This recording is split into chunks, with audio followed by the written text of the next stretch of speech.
Krampus, the demon that shows up when your family ain't shit. This is a great holiday movie to break down because this is all about the true holiday season, or at least the full version of the holiday season. This is about accepting the entire mythology that comes along with Christmas, not just the good parts where you get presents and everything is cool.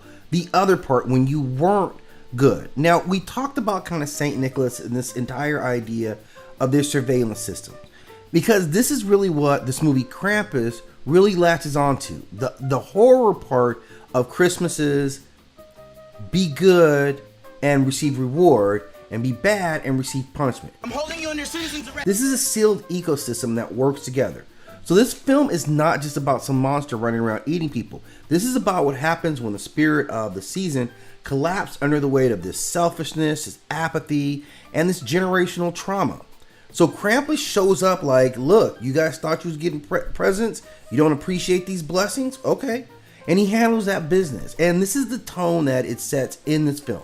So immediately they get off and they show a lot of dysfunction around the holiday season.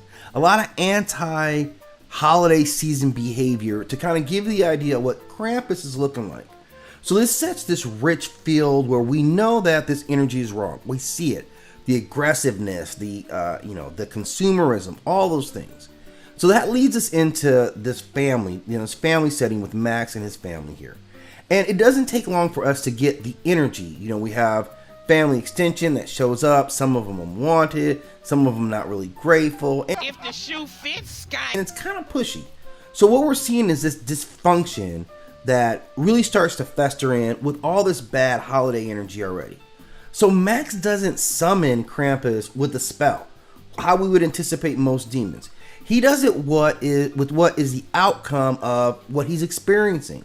Hopelessness, broken tradition, family venom, all this conjecture, and it starts to manifest itself as a physical force. Well, that force is Krampus, or he is at least the auditor of that force. He's not a slasher villain, right? He's the accountant of the soul, and he's showing up to take account of the end of the numbers.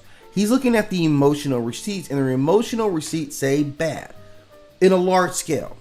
So this is what we learn about Krampus in this film mythically, right? They stay very close to the tradition. He is this Alpine demon. He is said to be the companion of St. Nicholas. So let's remember that part. He's seen as half goat, half demon. He punishes the faithless. And they're going to fall firmly into this category. His family does. He is a symbol of winter consequences. Wrong behavior leads to a bad outcome. So this film modernizes all that tradition. So instead of just punishing bad kids, he punishes an entire dysfunctional bloodline. And it's a deep cut. If the grandmother failed to break the cycle, he returns like a generational curse. So this is the setup that we really get into in the film. And you see the mythology that's really shown through the grandmother's character. She tells the story, or at least gives it the ancient mythology that links it in. It's very important. And we see some critical character archetypes that emerge from this. We have Max, who of course is the innocent child. He still believes in the idea of family. But the family itself has stopped believing in the idea of each other. So this is where we get that conflict. We get Tom, who is the passive father. He has good intentions, but he has a weak backbone. So he represents modern fatherhood, drifting between exhaustion and this performative leadership. Sarah, of course, is the perfectionist mother. She's trying hard to curate a perfect Christmas. She's no longer even emotionally connected to it. It's just for the performative actions, because she's judged by this. And that's part of what this is turned into. Then there's Aunt Dorothy, who is the drunk oracle.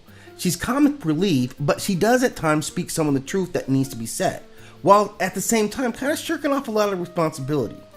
Then there's Omi, or old grandma, and she's the witness of the old trauma. This is the link. She survived Krampus herself once, and her silence allowed this cycle to repeat. So this is very important.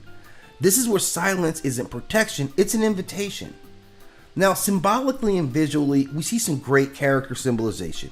The gingerbread man, these guys represent childish revenge. Literally, the kids eating his head, they strike back. The jack-in-the-box worm, which is stored generational pain, finally erupting. We see all these dark elves, which are corrupted holiday helpers, right? This is peer pressure and mob mentality. And then we see Krampus himself, the embodiment of disappointed divinity. He's not even in a rush. He shows up like a supervisor who already knows that you failed the test, and he moves in that fashion. And this is kind of ending the loop. This is the final twist to it. And the thing about this video is that, about this movie, is that the themes really get right to the soul of the spiritual cost of losing tradition. The horror of a family that refuses to love each other the right way, like real compassion.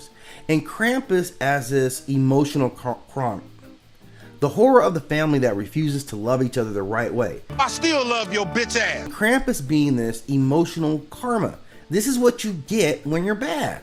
If you have these type of relationships, you manifest Krampus.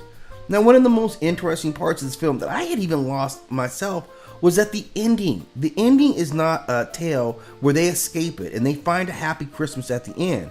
That in itself is also an illusion. At the end is they find their whole family having their final celebration. And everything seems perfect because it is perfect, and it's too perfect. And as the young boy opens up one of his gifts, he sees it's a gift from Krampus. And that's the realization that they all have. And you can see the look on everyone's face, that they realize in that moment that they never escaped. They didn't wake up from this bad dream. They went to sleep and woke up in the same bad dream. And that same bad dream is now forever. You guys are in a snow globe. You're put up on a shelf with all these other families that Krampus has gotten hold of over this, like, however long he's been operating. So kind of a really sad story. Like, they give you a twist, but this is a truly terrifying movie that I think gets really close to the idea of what Krampus really was. Like a great, overall good, modern mythology or modern retelling of Krampus that I think gives him new life, but keeps it really associated well with what his past is.